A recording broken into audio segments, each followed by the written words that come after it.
I want to give a quick shout out to my patrons. Thank you so much for your support.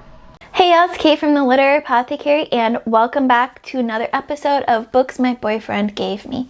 Now, today's episode, we're going to be talking about Lord John and the Hand of Devils. This is not the last book in the Lord John series, but the last book that I've read so far. This is actually a collection of 2 novellas and 1 short story. I gave this overall 4 out of 5 stars. So a quick spoiler-free summary of the stories that we get in this collection. We have Lord John and the Hellfire Club. In this story, this is the short story.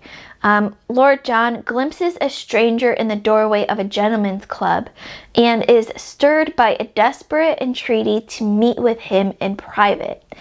This, however, leads Lord John into a maze of political treachery and a dangerous, debauched underground society. And then we have the novella Lord John and the Succubus. This one had lots of supernatural talk about it. English soldiers fighting in Prussia are rattled by a lethal creature that appears at night. They believe it to be supernatural. Lord John is then called in to investigate. And then the last story we get in this collection is another novella, Lord John and the Haunted Soldier. Lord John is thrust into the baffling case of an exploding battlefield cannon that ultimately forces him to confront his own ghosts and the shattering prospects that a traitor is among the ranks of His Majesty's armed forces. Now, this was my favorite story out of the 3. To me, this one felt like the most like Diana Gabaldon's writing style out of the 3. Things that I appreciated in this story, we saw a different, less confident side to Lord John. And especially the Outlander series, we kind of get Lord John from the perspective of other people, and so we don't necessarily see this less confident side of Lord John in that series. He always, at least to me, seems to be the most confident and the most self-aware character. However, in this series, and especially this novella, Lord John and the Haunted Soldier, we see him doubt himself and His Majesty's soldiers and everything that he stands for.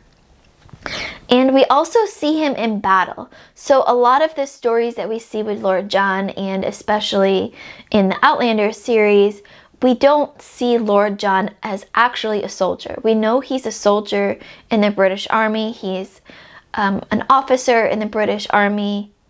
But we don't actually see that in action. But in this story we do, and I loved seeing that difference, those different sides to Lord John. So like I said, I gave this book 4 out of 5 stars for Lord John and the Hand of Devils.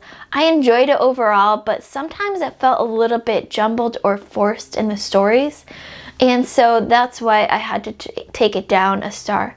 But I highly recommend the Lord John books, as I've said before. If you love the Outlander series and you want to read more by Diana Gabaldon in that world, but not necessarily reread the humongous Outlander books, these books are a lot smaller than the Outlander books, and they're all about Lord John, who is my favorite character in this series. And it just gives you a different glimpse to the characters in that world. So let me know in the comments below if you've read Lord John and the Hand of Devils. What was your favorite story in this collection? As always, my Patreon and my Discord information will be in the description below. Keep reading, and I love you all to the moon and back. Bye.